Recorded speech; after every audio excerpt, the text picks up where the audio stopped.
चलिए आज हम प्रारंभ करते हैं नेटवर्क में प्रयुक्त होने वाले उपकरण के बारे में। आज हम चर्चा करेंगे कि नेटवर्क यानी कि इंटरनेट को चलाने के लिए कंप्यूटर में किन किन उपकरणों की आवश्यकता हमें पड़ती है, उन उपकरणों के बारे में आज हम यहाँ पर जानकारी प्राप्त करेंगे। तो सबसे पहले जैसा कि नाम यहाँ पे लिखा है NIC। NIC एक प्रकार का नेटवर्क इंटरफेस कार्ड होता है। यह कार्ड मदरबोर्ड के अंतर्गत लगाया जाता है जो कि PC में लगा होता है। इस कार्ड के माध्यम से ही इंटरनेट कंप्यूटर के अंदर प्रारंभ होता है। यह कार्ड अति आवश्यक होता है सिस्टम को इंटरनेट से जोड़ने के लिए, इसलिए इसका नाम NIC अर्थात नेटवर्क इंटरफेस कार्ड। मदरबोर्ड के अंतर्गत एक स्लॉट होता है, उस स्लॉट के अंतर्गत इस कार्ड को लगाया जाता है। इंटरनली इस कार्ड में इंटरनेट को चलाया जाता है। अब इसके बाद हम चर्चा करते हैं हब। हब क्या है? हब एक प्रकार का एक बॉक्स होता है जो इंटरनेट को चलाने का कार्य करता है। जैसे मान लीजिए कहीं अपनी टेलीफोन लाइन जब हमारे बिल्डिंग तक आती है और उस बिल्डिंग से हमें जितने भी कंप्यूटर या कंप्यूटर को हम कंप्यूटर की भाषा में नोड NODE नोड भी कहते हैं, उन सभी नोड को आपस में कनेक्ट करने के लिए हमें हब का इस्तेमाल करना होता है। हब एक लाइन से कई लाइन बनाता है, अर्थात इसमें कई पॉइंट्स होते हैं जिसमें हम अलग अलग कंप्यूटर के वायर को जोड़ देते हैं और उनसे समस्त कंप्यूटर के अंदर इंटरनेट प्रारंभ हो जाता है। इसके बाद यहाँ पर हम चर्चा करते हैं रूटर्स। रूटर्स क्या होता है इसके बारे में आज आपको बताते हैं कि रूटर्स का प्रयोग अत्यंत जटिल नेटवर्क को आपस में कनेक्ट कराने के लिए किया जाता है। जो जटिल नेटवर्क है, जैसे मान लीजिए दो अलग अलग नेटवर्क हैं, जैसे किसी कंप्यूटर पर अलग विंडो है या दूसरे कंप्यूटर पर कोई अलग ऑपरेटिंग सिस्टम है, तो इन दोनों ऑपरेटिंग सिस्टम को हमें आपस में जोड़ने के लिए रूटर्स का प्रयोग करना होता है।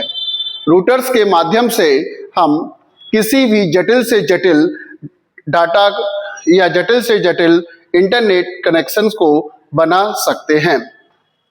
रूटर्स का इसमें डाटा ट्रांसमिशन का सबसे ज़्यादा महत्व होता है। यदि हम रूटर्स के द्वारा किसी सिस्टम को जोड़ते हैं तो डाटा ट्रांसमिशन उतनी ही स्पीड से एक सिस्टम से दूसरे सिस्टम में ट्रांसफर होता रहता है। तो यह भी एक नेटवर्क के लिए अति आवश्यक पार्ट्स है। अब यहाँ पर हम चर्चा करते हैं रिपीटर की। तो रिपीटर क्या है? रिपीटर एक प्रकार का नेटवर्क को दो कंप्यूटर के बीच या दो से अधिक कंप्यूटर के बीच में कार्य करता है। यह कार्य किस प्रकार से करता है?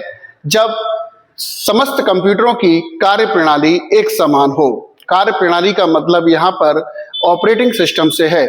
ऑपरेटिंग सिस्टम अर्थात कंप्यूटर के अंदर जो भी ऑपरेटिंग सिस्टम है, जैसे विंडोज 7, विंडोज 8, 10, जो भी कंप्यूटर के अंदर विंडोज है, तो जितने भी आपके सिस्टम से बिल्डिंग में लगे हुए हैं, उन समस्त सिस्टम की ऑपरेटिंग सिस्टम सेम होनी चाहिए, तभी यह रिपीटर कार्य करता है, जो आपके समस्त सिस्टम को एक दूसरे से जोड़ता है और डाटा ट्रांसमिशन का कार्य भी करता है।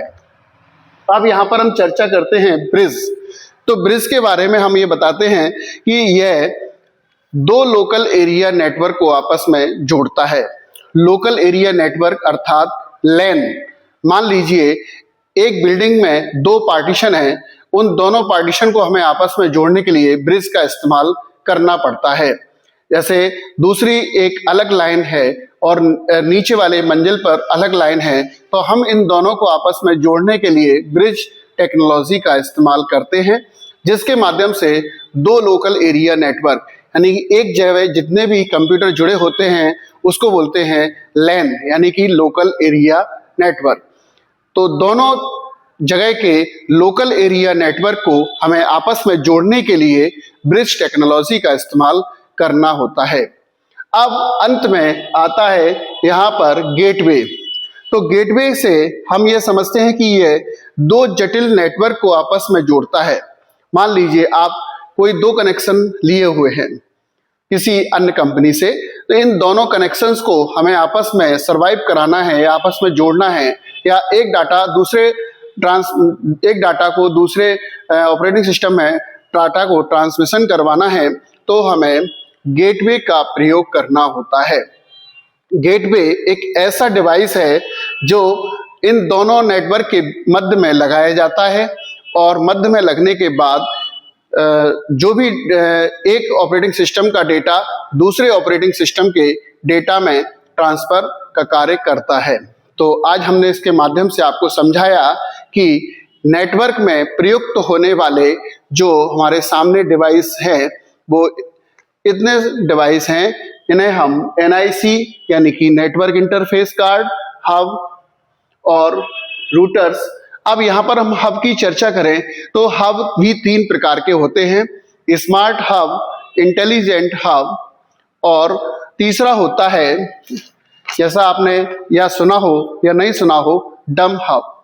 डम hub, smart hub, intelligent hub, ये तीन प्रकार के हब मार्केट में आते हैं। सबसे ज्यादा स्मार्ट हब का यूज किया जाता है, जिसे हम वाईफाई के नाम से भी जानते हैं। इसको लगाने के पश्चात हमारा पूरा नेटवर्क जो है वाईफाई में कन्वर्ट हो जाता है, इसलिए हम इसका इस्तेमाल अधिकतम करते हैं।